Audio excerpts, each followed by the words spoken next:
The frigid November wind cut through Willa Anderson's satin wedding dress like it was made of paper as she sat trembling on the wooden bench at Cottonwood Creek's train depot, the setting sun casting long shadows across the empty platform.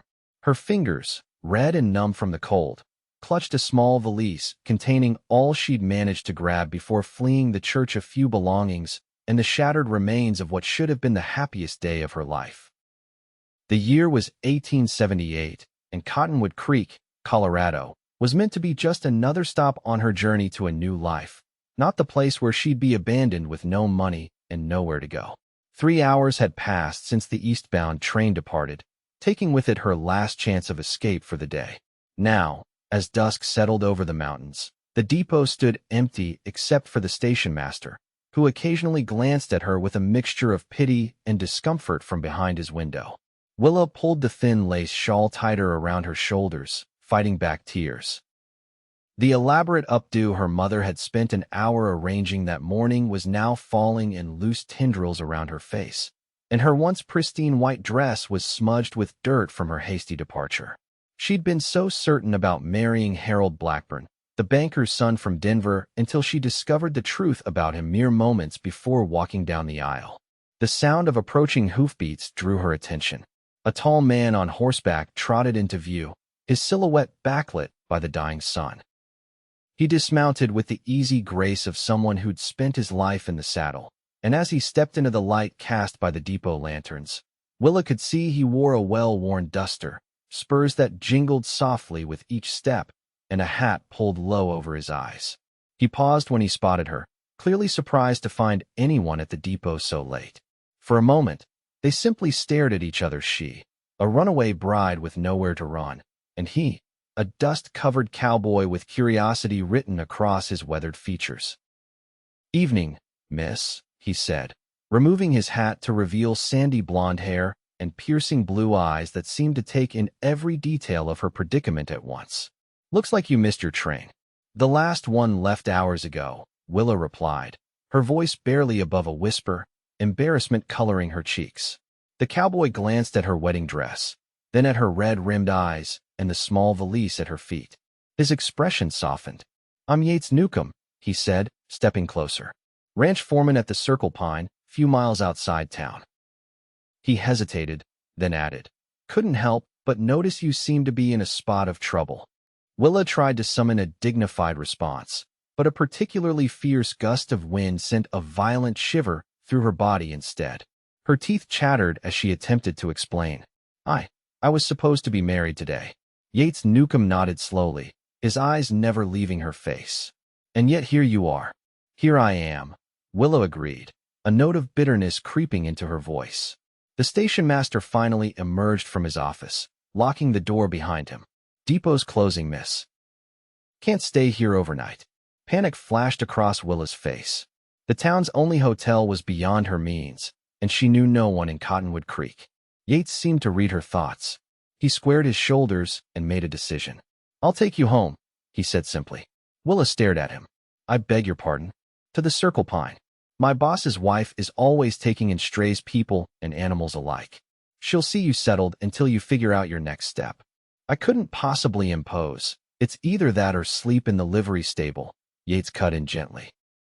"And that wedding dress doesn't look much suited for hay and horse blankets." Despite everything, Willa found herself smiling faintly at his directness. "You make a compelling argument, Mr. Newcomb." "Just Yates, madam." "Willa," she offered in return. "Willa Anderson." He nodded, then gestured to his horse. "I'm afraid it's not the most dignified transportation for a lady in your current attire, but Rusty here is steady as they come." Willa glanced down at her wedding dress, once the pride of the Denver dressmaker who'd created it, now rumpled and travel-stained. "Dignity is a luxury I seem to have left behind today." Yates had the good grace not to comment further. He gathered her small valise and offered his hand. After a moment's hesitation, Willa accepted it, surprised by the strength and warmth of his calloused palm against her frozen fingers. Mounting a horse in a wedding dress proved challenging, but with Yates's steady assistance, Willa soon found herself settled sideways on the saddle, her skirts arranged as modestly as possible. Yates swung up behind her, keeping a respectful distance while still ensuring she wouldn't fall. "Hold tight to the horn," he instructed, his voice close to her ear. "It's not a long ride, but the trail gets rough in spots." As they left the depot behind, Willa felt a strange mixture of relief and apprehension. She had no idea what awaited her at the Circle Pine, but it had to be better than freezing on that bench. The warmth of the cowboy at her back was reassuring in a way she hadn't expected, and despite everything, she found herself relaxing slightly against him as they rode through the gathering darkness.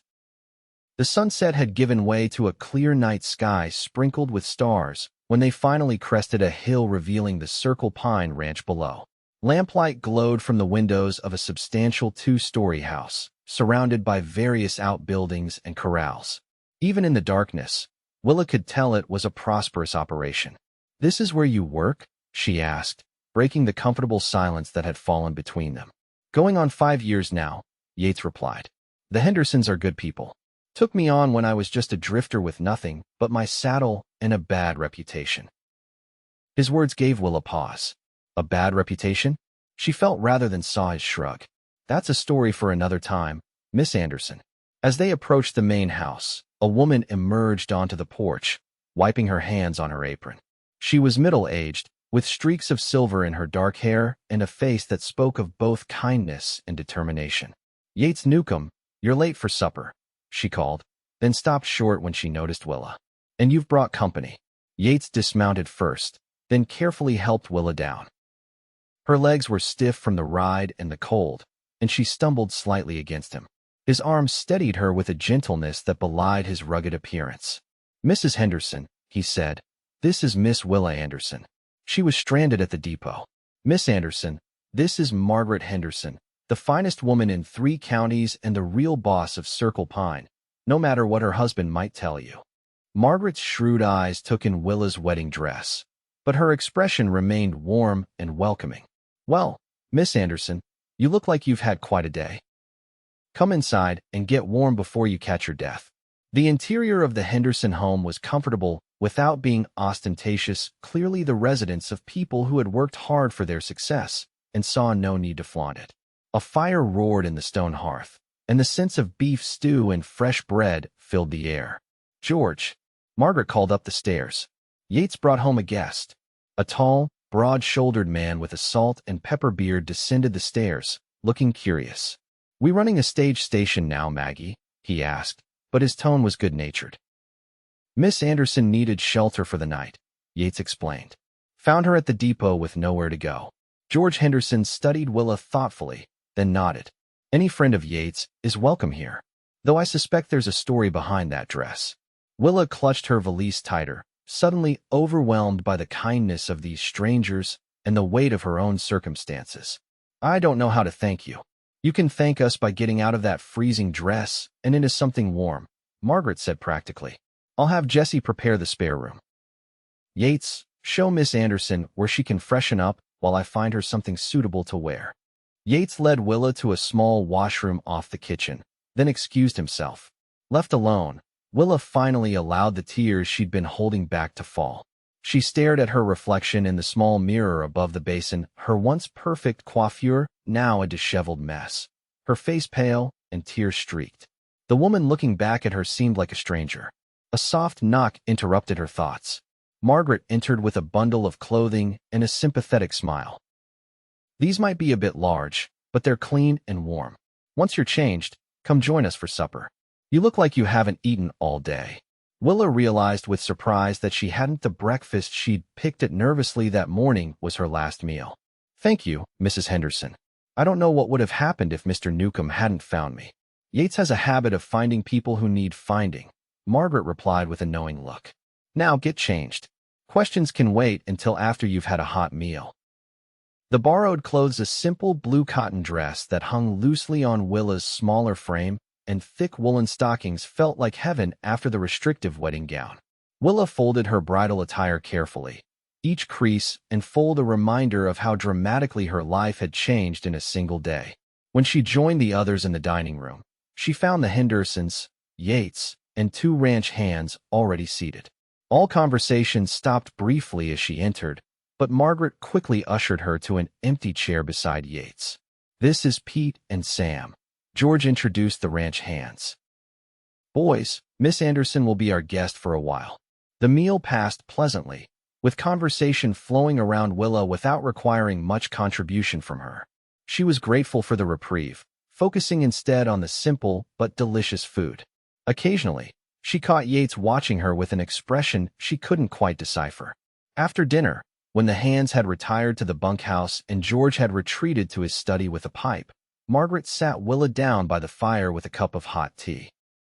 "Now, dear," she said gently, "would you like to tell me what brought you to our doorstep in a wedding dress?" Yates moved as if to leave them to their conversation, but Willa surprised herself by saying, "You can stay, Mr. Newcomb. After all, you're the reason I'm not still at that depot." He settled back into his chair, his expression carefully neutral. Willa took a deep breath. "I was to be married today to Harold Blackburn in Denver. His father owns the Western Union Bank, and my father—" She paused. "My father thought it an excellent match. But you didn't?" Margaret prompted when Willa fell silent. "I thought I did. Harold was charming, educated, everything a young woman is supposed to want." Willa's fingers tightened around her teacup. "But this morning, just before the ceremony, I overheard him speaking with his best man. He was boasting about how he'd convinced my father to sign over our family's land holdings as part of the marriage contract. Land that's been in my mother's family for generations." Yates's expression darkened. "Your fiancé was marrying you for your property?" "Not just that," Willa continued, the words tumbling out now. "He spoke of me as if I were just another acquisition. And he mentioned other women he didn't intend to give up after our marriage." Her cheeks burned with humiliation. "I couldn't go through with it. I ran from the church, used the money I'd saved to buy a train ticket west. I thought I'd go to San Francisco, maybe find work as a teacher." "You're educated then?" Margaret asked. Willa nodded. "I attended Miss Porter's school in Connecticut. My mother insisted, though my father thought it a waste for a girl who would just marry anyway." "But you never made it to San Francisco," Yates observed quietly. "I had enough money for passage to Sacramento, but when we stopped in Cottonwood Creek, I got off to stretch my legs. Someone stole my reticule with all my money and my ticket while I was looking at a map in the station. By the time I realized, the train had departed." Willa's voice wavered. "The station master said there wouldn't be another eastbound train until tomorrow afternoon, and no westbound until Tuesday." Margaret exchanged a look with Yates. "Well, you're safe now, and that's what matters. You'll stay with us until you decide what comes next." "I couldn't impose." "Nonsense." Margaret cut her off firmly. "This house has plenty of room, and I could use the company. George is always off with the cattle or in town, and it gets lonely here with just Jessie and me." Willa felt tears threatening again. "You're very kind, both of you." "It's settled then," Margaret declared, rising. "You must be exhausted. Jessie will have your room ready by now." As Willa followed Margaret upstairs, she glanced back to find Yates still watching her, his expression thoughtful. He nodded slightly, as if confirming something to himself, then turned away toward the kitchen door. That night, lying in an unfamiliar bed in a strange house, Willa should have felt afraid, or at least uncertain. Instead, a curious sense of peace settled over her. For the first time in years, she had made a decision entirely her own, consequences be damned. And though she had no idea what tomorrow would bring, the memory of a certain cowboy's steady presence made the unknown seem less frightening. Morning came with the sounds of a working ranch rooster's crowing, horses nickering, and men calling to one another as they began their day. Willa dressed in the clothes Margaret had provided, grateful for their simple practicality after years of corsets and petticoats. She plaited her long brown hair into a simple braid and made her way downstairs. In the kitchen, she found Margaret kneading bread dough while a young girl, Jessie, presumably scrambled eggs at the stove. "Good morning, dear," Margaret greeted her warmly. "Did you sleep well?" "Better than I expected," Willa admitted. "Can I help with anything?" Margaret looked pleased at the offer. "You can set the table if you like. The men will be in shortly." As Willa arranged plates and utensils, she glanced out the window to see Yates in the corral, working with a spirited young horse. Even from a distance, she could appreciate the skill and patience in his movements as he guided the animal in gentle circles.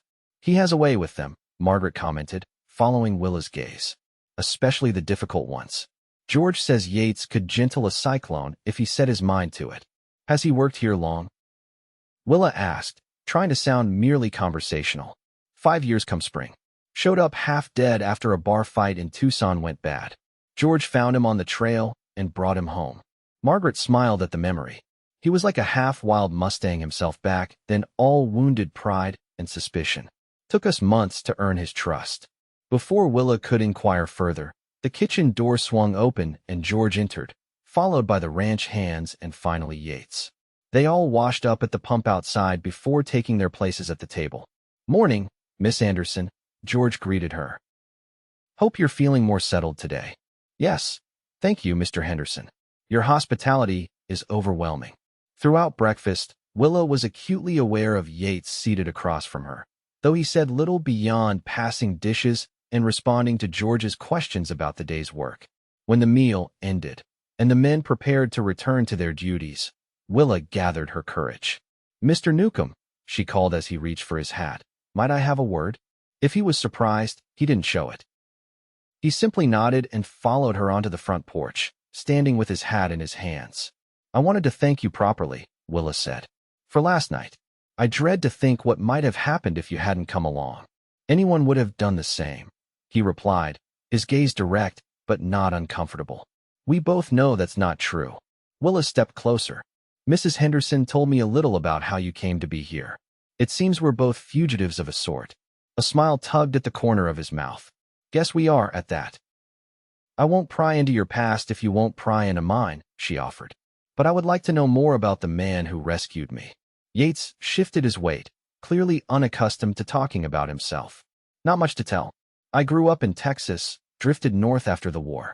Done some things I'm not proud of, but the Hendersons gave me a chance to be better." He glanced toward the corrals. "Found I have a knack for horses.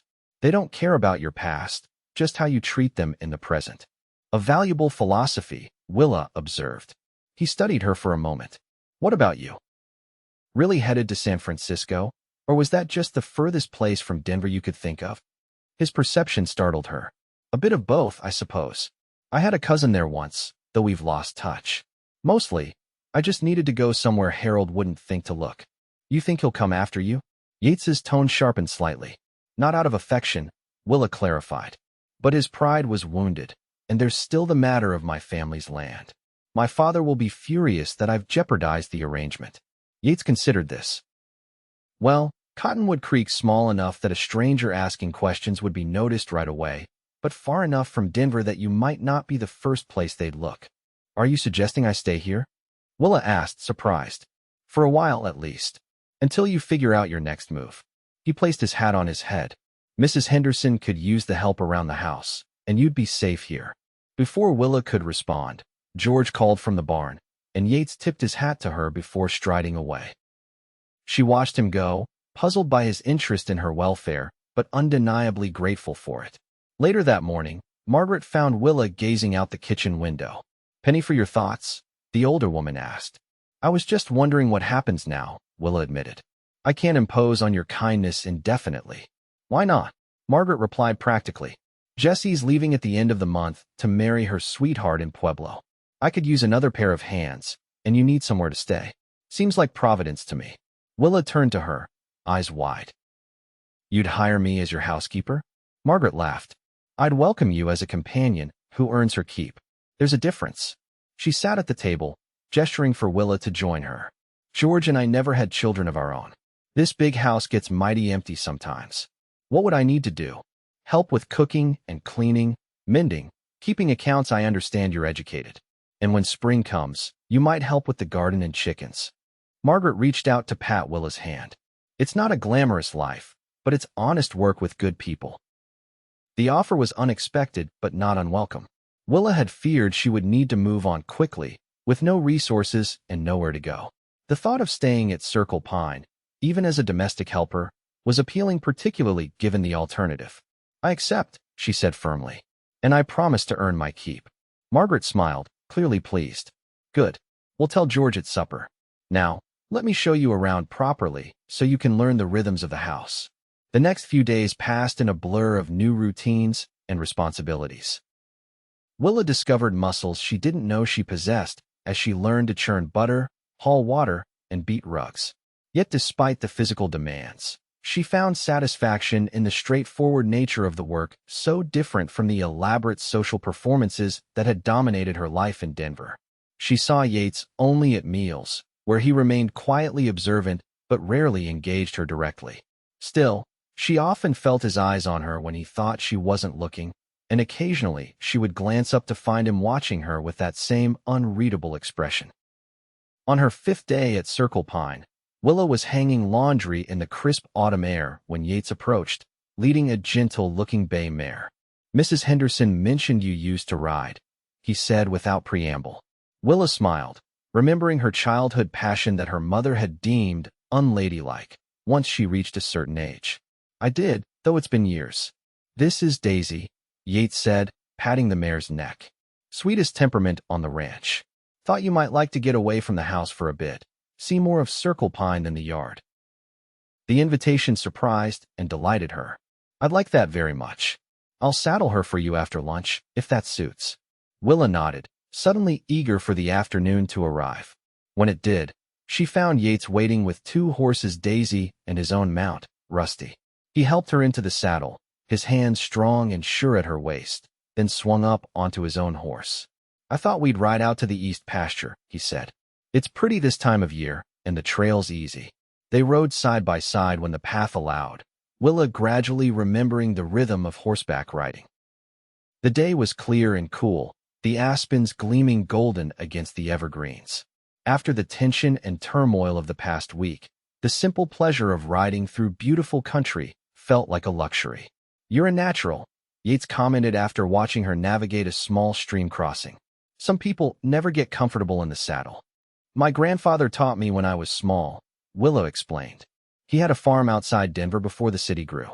I spent summers there until I was 12, when he passed away.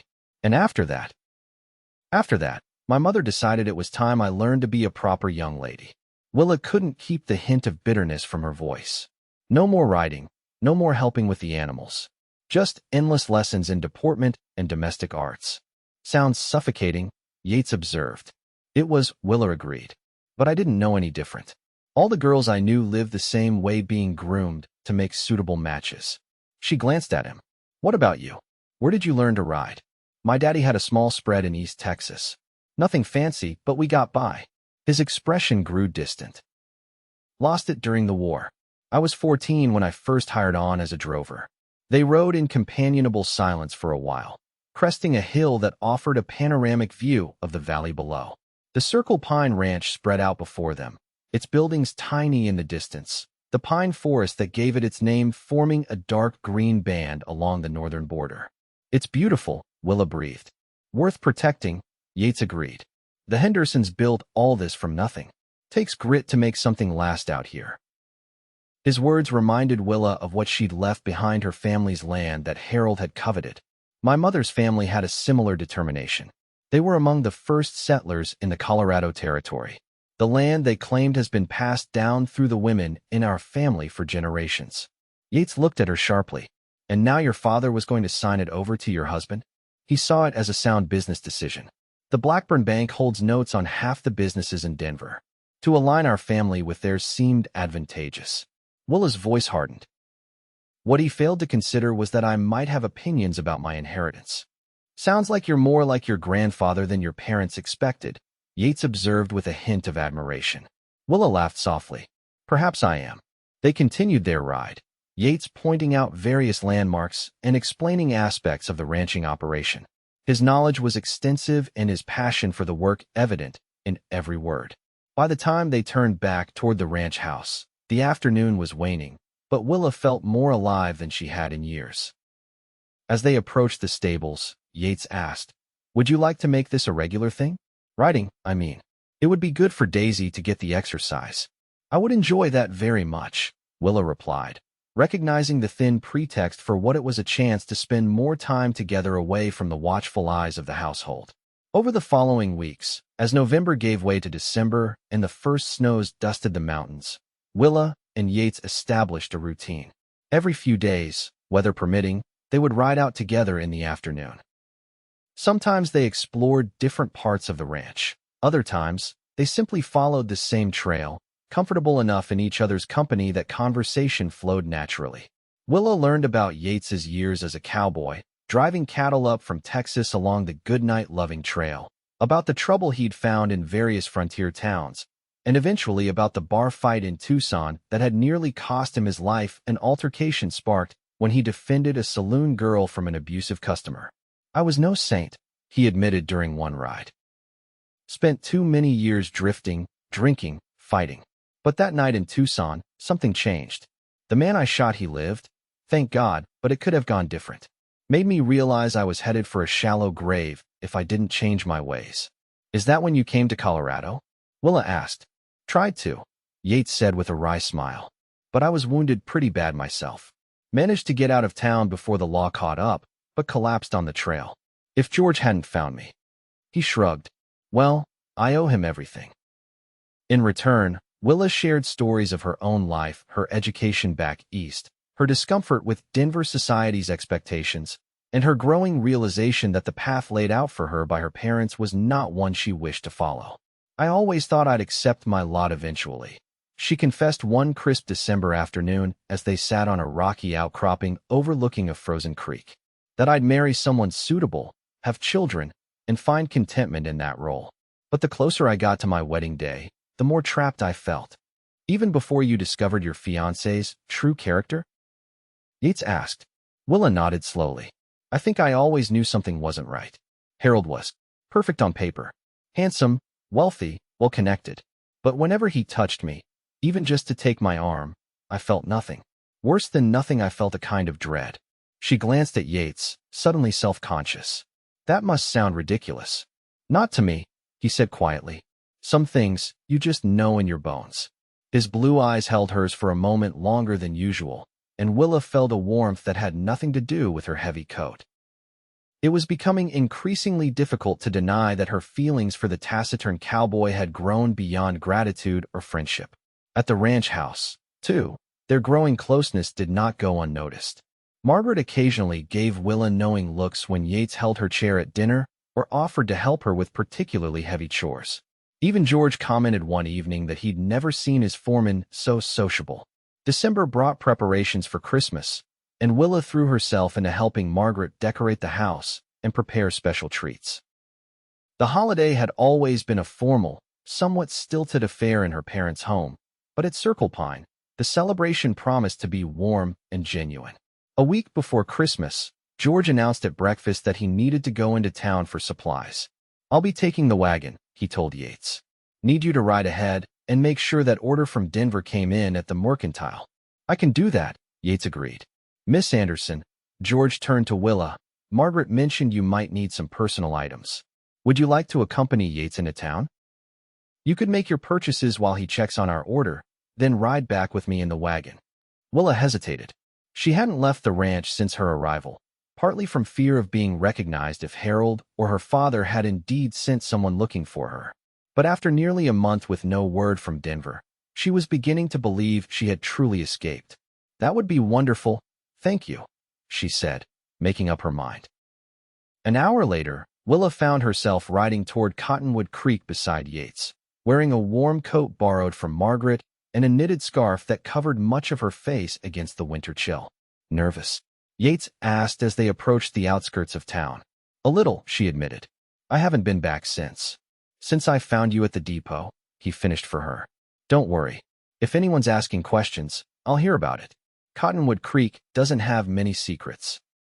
The town was busier than Willa remembered, with Christmas shoppers hurrying between stores and wagons lining the main street.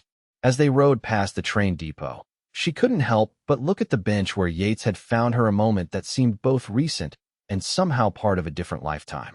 They stopped outside the mercantile, and Yates helped her dismount, his hands lingering at her waist perhaps a second longer than necessary. "I need to check on our lumber order," he said. "Will you be all right on your own for a bit?" Willa nodded, adjusting her scarf. "I'll be fine. I just need some thread, writing paper, and perhaps some ribbon for Christmas gifts." "Meet you back here in an hour," he suggested, and she agreed.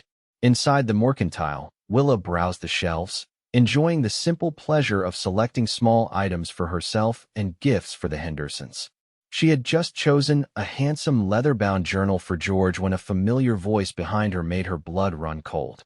"I'm looking for information about a young woman who might have passed through here about a month ago, wearing a wedding dress, brown hair, petite." Willa froze, her back to the speaker, but she would have recognized Harold Blackburn's cultured Denver accent anywhere.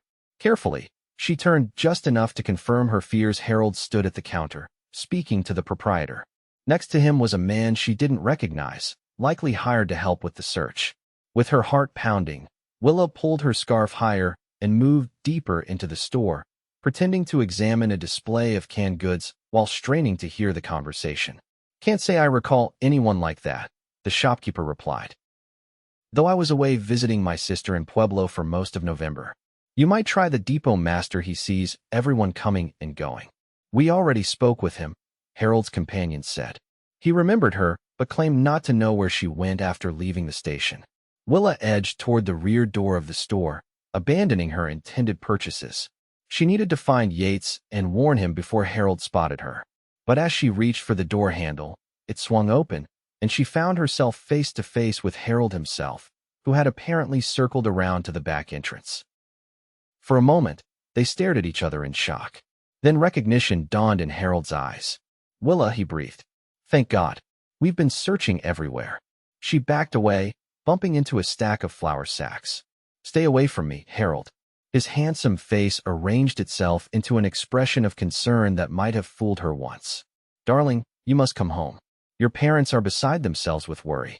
Whatever misunderstanding drove you away." "It was no misunderstanding." Willa cut him off, her voice stronger than she expected. "I heard you, Harold.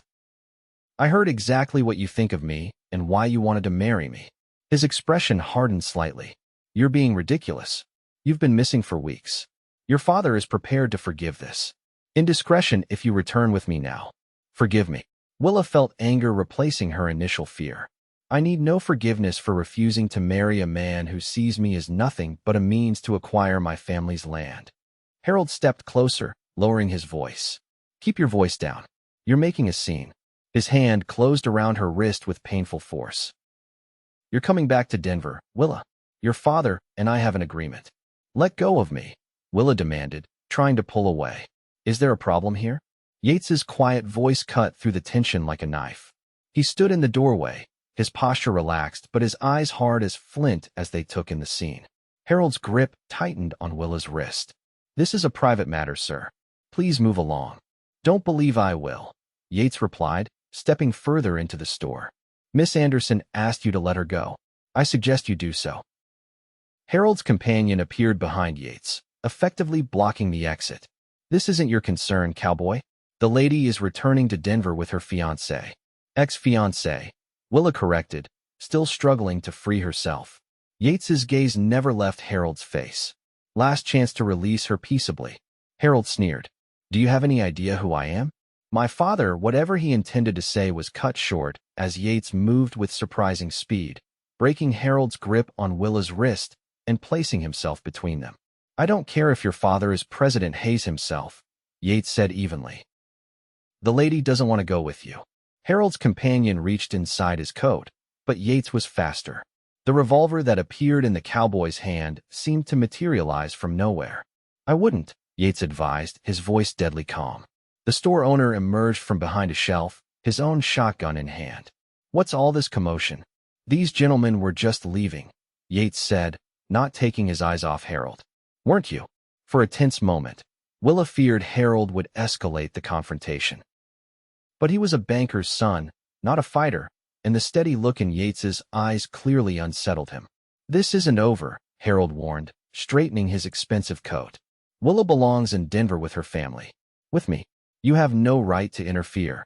"She's not property," Yates replied, "and she's made her choice plain enough." Harold's jaw tightened, but he gestured to his companion, and both men backed toward the door. "We'll be in town for several days, Willa," he called over his shoulder. "When you come to your senses, we'll be at the hotel." After they'd gone, Willa's knees threatened to buckle. Yates holstered his weapon and turned to her, his expression softening with concern. "Are you hurt?" She shook her head, though her wrist ached where Harold had gripped it. How did you find me? Saw them asking questions at the lumber yard. Recognized the description they gave. His mouth quirked in a humorless smile. Not many runaway brides pass through Cottonwood Creek. The shopkeeper approached, looking troubled. Miss, is there something I should know? If those men are bothering you, thank you for your concern, Willa said quickly. It's a family disagreement. Nothing more. The man didn't look entirely convinced, but he nodded. Well, if you need anything, you just let me know. Yates placed a protective hand at the small of Willa's back.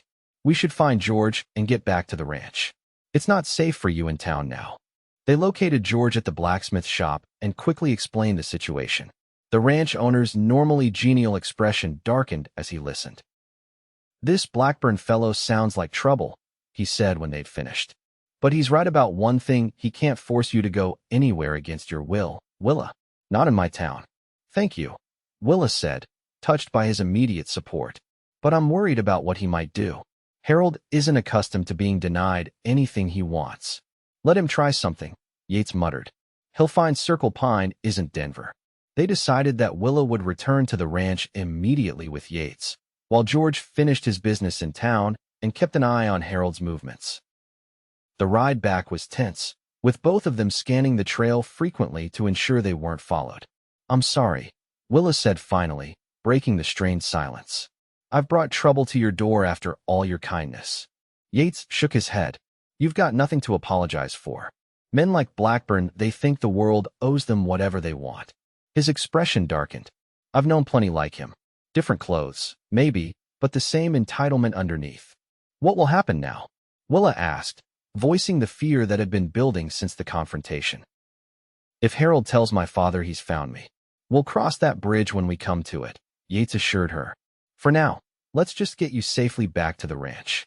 Margaret was understandably concerned when they returned hours earlier than expected and explained what had happened. She immediately set about making Willa a cup of strong tea, laced with a touch of brandy for the nerves. You'll stay right here where you belong, she declared. If that man shows his face at Circle Pine, he'll get more than he bargained for. Willa was touched by the older woman's protectiveness. In just a month, the Hendersons had become more family to her than her own parents had been in years. George returned at dusk with troubling news. Harold had indeed sent a telegram to Denver, presumably to Willa's father. Whatever response he gets, we can expect more visitors within days, he warned. That night, Willa could not sleep. She sat by her bedroom window, watching the moonlight cast silver shadows across the ranch yard. The sound of boot steps in the hallway drew her attention, and she opened her door to find Yates standing outside, looking equally sleepless. I was checking the house, he explained quietly, making sure everything's secure. You think Harold might come here tonight? Yates shook his head. Not likely, but I'd rather be cautious. Willa stepped into the hallway, closing her bedroom door softly behind her. I can't sleep anyway. Too many thoughts. Come downstairs, he suggested. I was about to make some coffee. In the kitchen, with only a single lamp casting a warm glow and the banked fire providing gentle heat, they sat across from each other at the table, steaming cups between them. What if my father comes himself? Willa asked, giving voice to her greatest fear. He's not a man who tolerates defiance, especially from his daughter. Yates considered this. What would happen if you did go back? He'd force the marriage through somehow. Harold's too valuable a connection to lose. Willa's fingers tightened around her cup. I'd be trapped, Yates. My father would make sure I had no further opportunity to escape. Then you won't go back, he said simply, as if it were the most obvious thing in the world. It may not be that simple. My father has influence, connections, so do the Hendersons, Yates interrupted. And so do I, of a different sort. This isn't Denver, Willa. Out here, a person's word and actions count for more than their name or bank account. Something in his tone made Willa look up sharply. What are you saying? Yates met her gaze steadily. I'm saying that if you want to stay, there are ways to make sure you can. Legal ways that even your father couldn't overturn. Willa's breath caught as his meaning became clear. Yates. He reached across the table, his calloused hand covering hers. I'm not proposing not exactly. Not now, when you're scared and have few options. That wouldn't be right. His thumb traced small circles on her wrist. But I want you to know that if it comes to it, if it's what you want, I would marry you. To protect you. And because. He faltered for perhaps the first time since she'd known him. Because, she prompted softly. Because these past weeks with you have been the best of my life, he admitted. And I think I hope you might feel something similar. Willa stared at him, her heart racing. The idea should have been shocking, even offensive after her narrow escape from one unwanted marriage. But instead, she felt a surge of something that might have been relief, or joy, or both. I do, she whispered.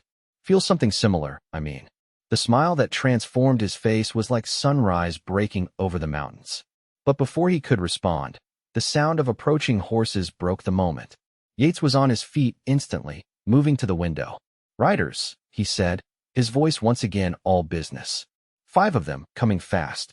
Willa joined him, peering into the darkness. Harold, can't tell yet. But whoever it is, they're in a hurry at this time of night, and that's rarely good news. He turned to her. Go wake George and Margaret. I'll meet them outside. Be careful, she urged, impulsively grabbing his hand. He squeezed her fingers once, then released them. Always am. Willa hurried upstairs to alert the Hendersons, her mind racing. 5 riders at night could only mean trouble. Either Harold had returned with reinforcements, or worse, her father had already arrived from Denver. By the time she returned downstairs with George and Margaret, both hastily dressed, Yates was on the porch with his rifle, watching the approaching riders. The ranch hands had also been roused and stood ready near the bunkhouse. Can you see who it is? George asked, joining Yates. Not yet, the foreman replied. But they're slowing now. As the riders approached the house, Willa's worst fears were confirmed. Even in the dim light of the ranch yard lanterns, she recognized her father's tall, imposing figure at the head of the group. Beside him rode Harold, and behind them were 3 men who could only be hired guns. That's my father, she whispered to Yates. And Harold.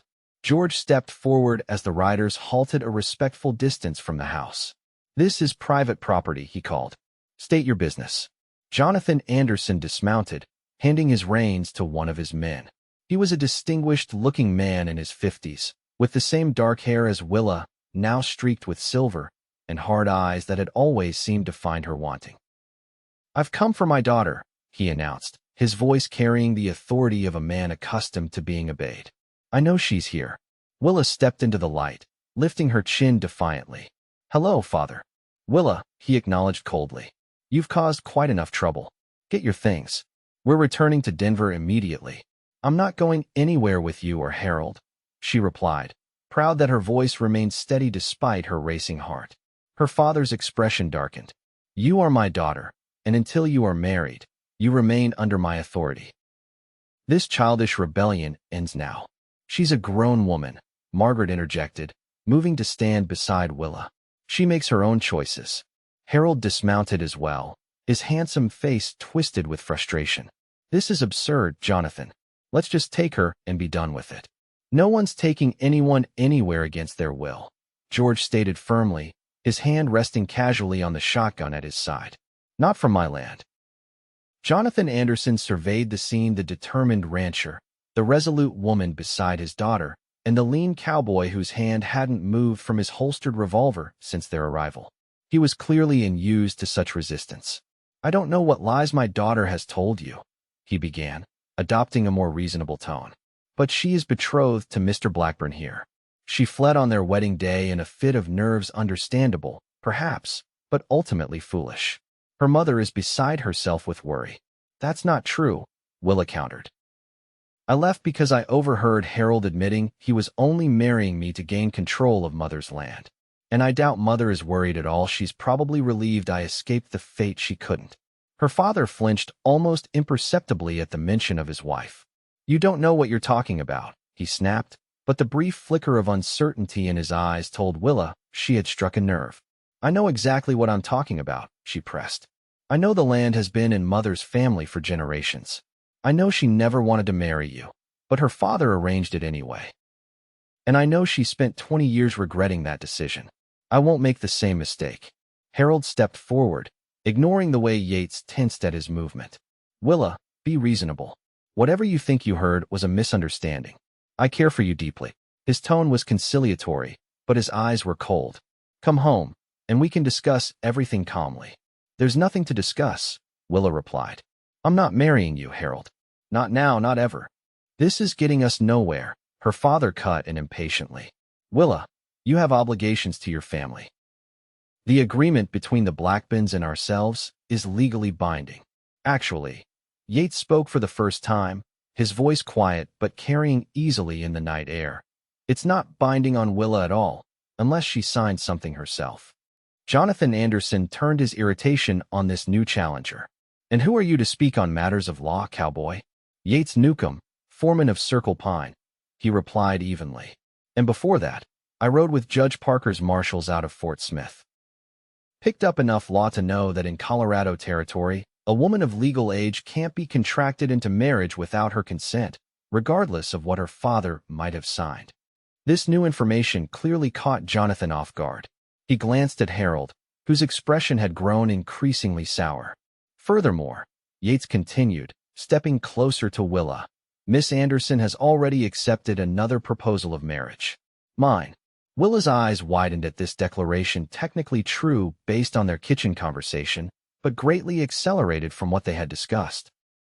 Yet as she looked at Yates, standing tall and unwavering beside her, she felt no hesitation.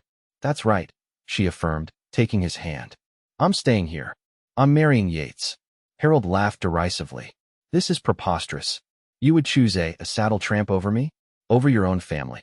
"He's worth 100 of you, Harold," Willa shot back.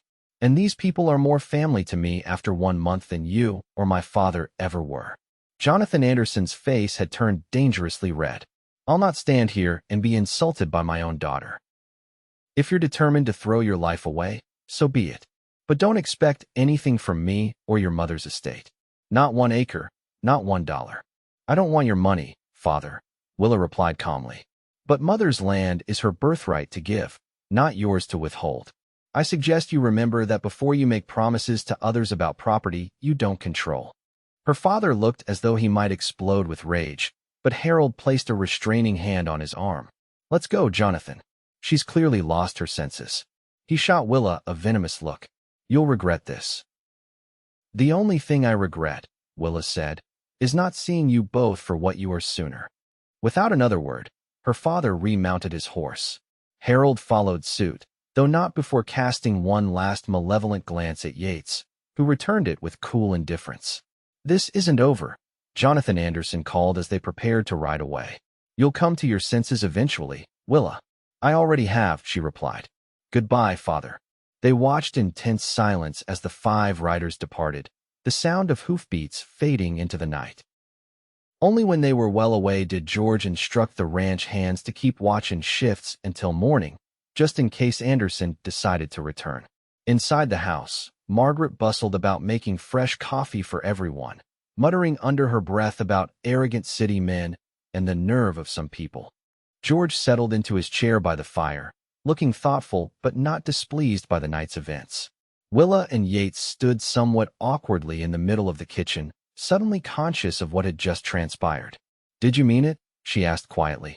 "About marrying me?" "Every word," he replied without hesitation. "Though I'd planned on a proper proposal, not announcing it to your father and a yard full of onlookers." "And did you really ride with Judge Parker's marshals?" she asked, remembering his confident legal assertion. A smile tugged at his mouth. "For 2 years. Most boring job I ever had. But I did learn a thing or two about territorial law." Willa laughed, the tension of the night finally breaking. "You continue to surprise me, Yates Newcomb. Is that a good thing?" "A very good thing," she assured him, moving closer. "And yes, I meant it too. I want to stay here, with you." The kiss that followed was gentle and brief, mindful of the Hendersons nearby, but it held a promise that made Willa's heart soar. Whatever came next, she would face it with this man beside her, in this place that already felt more like home than Denver ever had. Christmas at Circle Pine that year was unlike any holiday Willa had experienced. The house was decorated with pine boughs and holly. Handmade ornaments adorned a tree cut from the ranch's own land, and the atmosphere was one of genuine warmth and celebration. Margaret insisted that Willa and Yates shouldn't rush into marriage just because of her father's threats. The right reason to wed is love, not fear, she counseled. Take the time to be certain. But as the winter deepened into January and February, bringing heavy snows that often isolated the ranch for days at a time, Willa and Yates found themselves growing closer with each passing day. They read together by the fire in the evenings, rode side by side when weather permitted, and shared countless quiet conversations that revealed the depths of their characters to each other. By March, when the first signs of spring began to appear in the mountain valleys, Willa knew with absolute certainty that what she felt for Yates was not gratitude or convenience, but love deep and abiding. And from the way he looked at her, the gentle touches that lingered increasingly longer, she knew he felt the same. On the first truly warm day in April, Yates took her riding to a bluff overlooking the ranch, where wildflowers had begun to carpet the meadows in vibrant colors. There, with circle pine spread out below them and the endless Colorado sky above, he asked her properly to be his wife. I don't have much to offer in terms of wealth, he said, holding her hands in his. But everything I am, everything I have, is yours if you want it. I love you, Willa Anderson. I think I've loved you since that first night at the depot, when you looked so lost but still had fire in your eyes. Yes, she answered without hesitation. 1,000 times yes. They were married in May, with George giving the bride away and Margaret weeping happy tears. The entire ranch turned out for the celebration, along with half of Cottonwood Creek. To Willa's surprise, a letter arrived from her mother the day before the wedding, containing her blessing and a deed to 40 acres of the family land, your inheritance, to do with as you choose, the note read. Be happier than I was, my darling.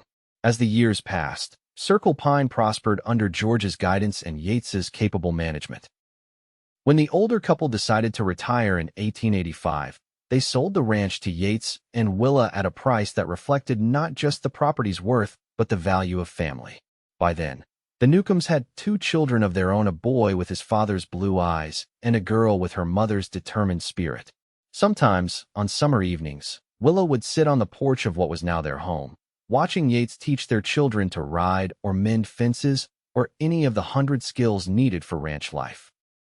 In those moments, she often thought back to that cold November day when she'd sat shivering at the depot in her wedding dress, believing her life was over. Instead, it had only just begun. On their 10th anniversary, Yates presented Willa with a locket containing a small photograph of them on their wedding day. Inside, he had inscribed, "To my brave bride, thank you for running away. Do you ever regret it?" he asked as they sat together on the porch swing, watching the sunset paint the mountains gold and pink, leaving everything behind that day. Willa leaned her head against his shoulder, feeling the solid strength that had been her constant support through the past decade, through childbirth and drought, through hard winters and good harvests, through all the challenges and joys that made up their life together. Not for a single moment, she replied, and meant it with all her heart. I didn't run away that day, Yates. I ran toward exactly where I was meant to be. He smiled and pulled her closer, the two of them rocking gently as twilight settled over Circle Pine Ranch, the home they had built together from a chance meeting at a train depot on a cold November day, when she sat shivering in her wedding dress until a cowboy said, "I'll take you home."